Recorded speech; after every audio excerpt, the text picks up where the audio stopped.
సడన్గా అనుకోకుండా వచ్చాం. నిన్ననే ట్రైలర్ లాంచ్ అయింది. ఒకసారి పండగ సినిమా కదా, దివాళికి వస్తున్నాం, గ్రౌండ్ లెవెల్లో మీ అందరికీ ఈ సినిమా వస్తుందని చెప్పి ఇప్పటికే చాలా మంచి రెస్పాన్స్ వచ్చింది. కే ర్యాంప్కి వదిలిన కంటెంట్కి టీజర్ కానీ ట్రైలర్ కానీ మొత్తం అంతా చాలా మంచి రెస్పాన్స్ వచ్చింది. ఒకసారి గ్రౌండ్ లెవెల్లో మళ్ళీ మిమ్మల్ని అందరినీ కలిసేసి వెళ్దామని వచ్చాను. ఇప్పటిదాకా కే ర్యాంప్ సినిమాని చాలా బాగా సపోర్ట్ చేశారు. అలాగే ఖచ్చితంగా ఈ పండగకి దీవాళి సినిమాకి మీరు అందరూ ఫ్యామిలీతో కలిసి సినిమాకి వెళ్ళండి. కడుపుబ్బా నవ్వుకుంటారు. మిస్ అవ్వద్దండి. ఫ్యామిలీ అందరితో కలిసి థియేటర్కి వెళ్ళండి. 2 గంటల 20 నిమిషాల పాటు కంటిన్యూ స్మైల్స్ ఉంటాయి. చాలా బాగా వచ్చిన సినిమా. నేను చాలా కాన్ఫిడెంట్గా ఉన్నాను ఈసారి మీ అందరిని నవ్వించబోతున్నానని.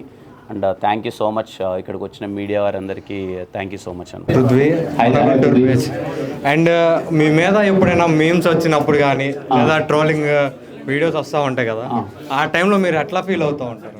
బాగుంటే నవ్వుకుంటారు, బాడాగంటే ఎవరు రైడ్ అని చెప్పుకుంటారు. అండ్ ఇంకోటి లాస్ట్ టైం మీరు తిరుపతి బ్యాక్ డ్రాప్లో మంచి మూవీ అయితే చేశారు. అండ్ మా గుంటూరు బ్యాక్ డ్రాప్లో ఏమన్నా ప్లాన్ చేసుకుంటారా? ఖచ్చితంగా తీస్తా తమ్ముడు. గుంటూరు బ్యాక్ డ్రాప్లో తీయాలి. యాక్చువల్ నాకు ఇష్టం. ఒక 2 సార్లు అనుకున్నాను, మిస్ అయింది. ఈసారి మిస్ అవ్వను, చేస్తాను. అండ్ ఇక్కడ మీకు బాగా నచ్చిన ఫుడ్ చాలా ఉన్నాయి కానీ అదే స్వీట్ ఏది నైట్ టైం 2 సార్లు వచ్చి తిన్నాను. అదే మాల్పూరియా 2 సార్లు తెలియదు, 2 సార్లు వచ్చి తిన్నాను అన్నమాట నైట్ టైం. అది 10:30కి పెట్టాడు పాప. మా అన్న 10కి తీయేస్తాడేమో. ఆ ఒక్కరోజు ఏదో 10:45 వరకు ఉండింది, తిన్నాను మాల్పూరి. థ్యాంక్ యూ అన్న.